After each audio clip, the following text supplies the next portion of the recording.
سر نہا لا الہ الا اللہ، خودی کا سر نہا لا الہ الا اللہ، خودی ہے بے فسا لا الہ الا۔ اور جو دین حق کے اوپر پورا اترے گا اس کو ہم بحیثیت مسلمان گلے سے لگائیں گے، اور جو اس قرآن و سنت کے پر مبنی دین حق سے ٹکرائے گا اسے ہم اپنے جوتے کی نوک پر رکھیں گے۔ یہ مزاج 21ویں صدی میں اس آیت کا پیغام یہ ہے کہ آج جمہوریت کے اصول ہوں، سوشلزم ہو، کیپٹلزم ہو، نیشنلزم ہو، سیکولرزم ہو، لبرلزم ہو، یا کوئی بھی ازم ہو، اس کو آپ قرآن و سنت کے اصولوں کے اوپر پرکھیں گے، اور اس پرکھ کے بعد آپ فیصلہ کریں گے کہ یہ اہل پاکستان یا امت مسلمہ کے معاشروں کے لیے قابل قبول ہے یا نہیں۔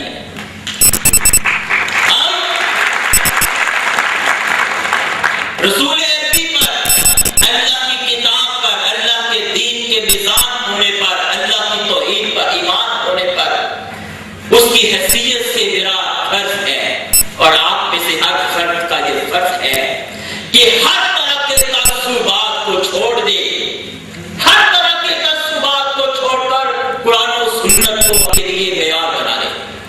کوئی راستہ نہیں ہے کسی بڑی سے بڑی شخصیت کی عقیدت میں اور محبت میں آپ کو یہ دین اجازت نہیں دیتا کہ آپ اللہ اور اس کے رسول کی فرامین کو ترک کر دیں۔ اگر آپ کی جمہوریت قرآن و سنت کے اصولوں سے ٹکرائے گی تو ایسی جمہوریت پہ ناک مار لعنت بیچنے کے ہم روادار ہیں۔ آپ کا ماشاءاللہ، آپ کا سوشلزم، آپ کا کیپٹلزم، مغرب کا مادر پیدر آزاد جمہوری نظام، آپ کا میری مرضی اور میرے نفس کی مرضی پہ مبنی لبرلزم اور سیکولرزم، اس کی اللہ کے دین میں نہ کوئی گنجائش ہے، نہ اللہ کے دین کے علم بردار معاشرے میں کسی کو جگہ ہے۔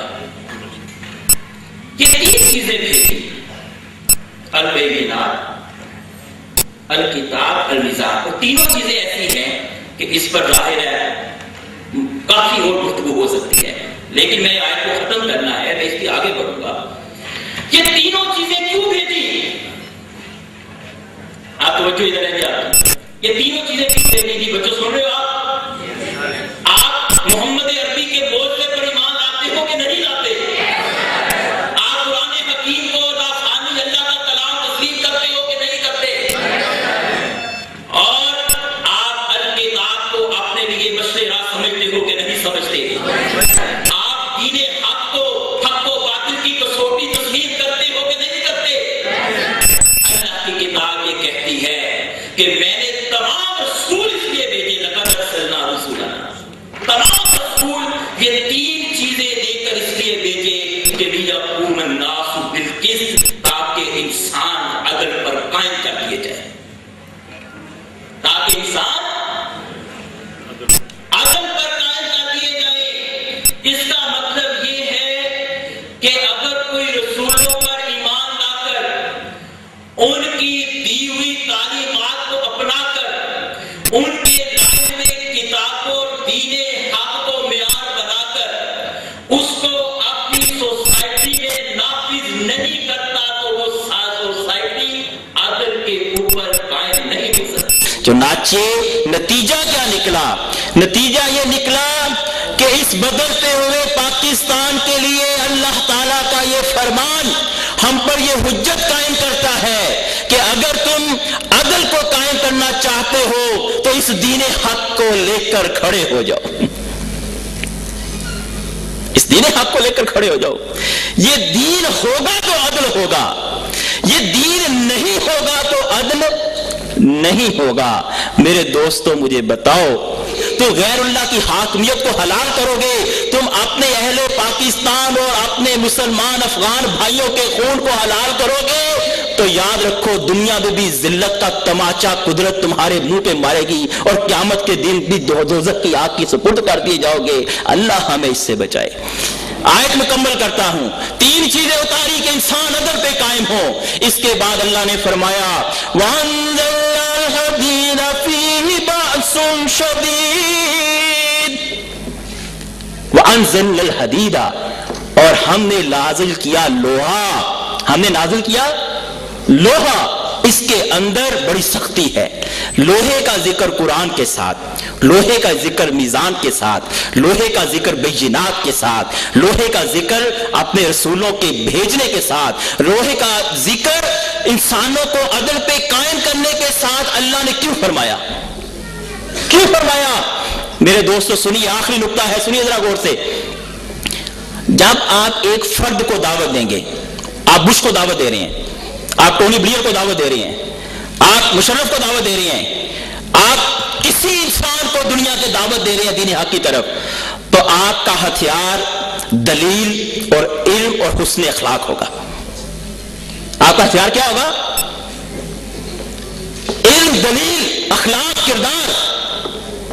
لیکن جب آپ انسانی معاشرے کے اندر دین کو بالفعل غالب اور قائم کرنے کی کوشش کریں گے تو آپ کے راستے میں فرد نہیں افراد پر مبنی نظام حائل ہوگا. نظام آپ کی مزاحمت کرے گا.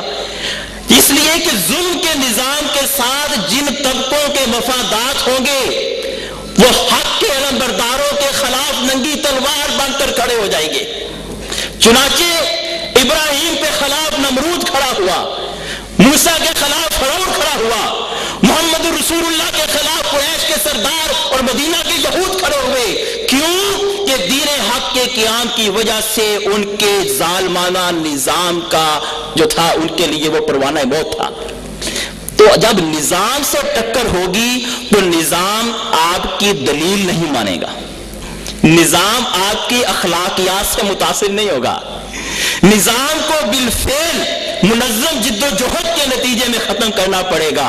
چنانچہ آپ اگر آج یہ کہیں, آپ امریکہ کی ساری کیبنٹ پہ جا کے آپ کو کوئی بڑا زبردست اگر کوئی اوریٹر یہ خطاب کرے اور ان کو قائل کر لے کہ امریکہ بھائی یہ جو آپ افغانستان میں لہو لہان کر رہے ہو مسلمانوں کو, جو آپ ڈیلی اٹیک کرتے ہو, یہ آپ کی ایجنسیاں دنیا بھر کے ممالک کے اندر دہشت گردی پھیلاتی ہیں, یہ جو تم لوگوں کو تقسیم کر کے ان پہ حکومت کرتے ہو, یہ تم ان کو اپنے بنکاری نظام کے ذریعے ان کو آپ ان کی لوٹ مار کرتے ہو, آپ ان کو دلیل سے سمجھائیں تو تم اپنی یہ جگہ چھوڑ دو. تمہارا نیو ورلڈ آرڈر جو ہے ناکام ہو چکا ہے, تو کیا وہ ٹیکنالوجی اور طاقت اور تکبر سے بھرا ہوا امریکی نظام آپ کے لیے جگہ خالی کر دے گا؟ نظام سے جب ٹکر لیں گے تو آپ کو تلوار اٹھانی ہوگی. آپ فرد کو دعوت دیں گے تو اس کے لیے قرآن کافی ہے, لیکن جب نظام سے ٹکر لیں گے تو قرآن کہتا ہے وَقَاتِلُوهُمْ حَتَّى لَا تَكُونَ فِتْنَةٌ وَيَكُونَ الدِّينُ كُلُّهُ لِلَّهِ, کہ اللہ کے دین کو غالب کرنے کے لیے, دین کا مطلب ٹائم نہیں ہے, یہ کہ اسلام تو اللہ نے دین بنا کے بھیجا ہے, یہ مذہب نہیں ہے. اور دین کہتے ہیں وہ نظام جس کی انسان اطاعت کریں, وہ نظام جس کی اطاعت کریں. ایک زمین پر ایک وقت میں 2 نظام نہیں ہو سکتے, یا اسلام ہوگا یا اسلام کے علاوہ کوئی باطل نظام ہوگا. تو میرے دوستو, اللہ نے کہا کہ ہم نے لوہا نازل کیا کہ اس میں سختی ہے اور لوگوں کے لیے فائدے بھی ہیں. فائدوں کا ذکر مؤخر کیا, سختی کا ذکر مقدم کیا کہ لوہے کی اصل غرض و غایت عسکری قوت کا حصول ہے. اور اس کے بعد کہا وَلِيَعْلَمَ اللَّهُ, تاکہ اللہ جان لے, اللہ ممیز کر دے, اللہ واضح کر دے کہ میں ینصرہ, کون ہے جو اللہ کی مدد کرتا ہے؟ وَرُسُلَهُ اللہ کے رسول کی مدد کرتا ہے بالغیب غیب میں رہتے ہوئے 14 صدیوں کی دوری پہ کھڑا ہو کے وہ محمد عربی کا جھنڈا لے کے کون کھڑا ہوتا ہے؟ اللہ یہ اہل ایمان کو پرکھنا چاہتا ہے.